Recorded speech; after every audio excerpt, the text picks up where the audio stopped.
प्रियलो बरसाण जदल सरपसंदन के खजिन जे कारकुन का रखियल टूअन ऐं तडन के बाहि ॾेई छॾी आहे। अवां खे अपडेट कयूं त प्रियलो बरसाण जदल सरपसंदन खजिन जे कारकुन लाइ रखियल टूअन ऐं तडन के बाहि ॾेई छॾी।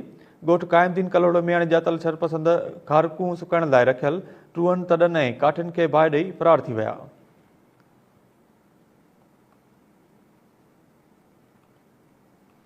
बाहि सबबि 8,000 टूआ 2,000 तॾा ऐं 100 मण काठियूं सड़ी वयूं। 20 लख रुपयनि जो नुक़सान थियो आहे, करीमबख़्श कलोड़ चयो।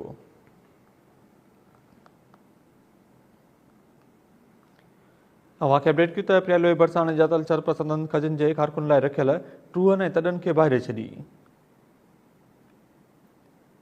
ॻोठ काइमदीन कलोड़ में हाणे जातल सरपसंदन कारकूं सुकाइण लाइ रखियल टूअन तडन ऐं काठिन खे बाहि ॾेई छॾी, जंहिं बाद फरार थी विया। इन हवाले सां लाइन ते मौजूद आहे इमरान अली ओडो। जी इमरान अली, तफ़सील ॾिजो।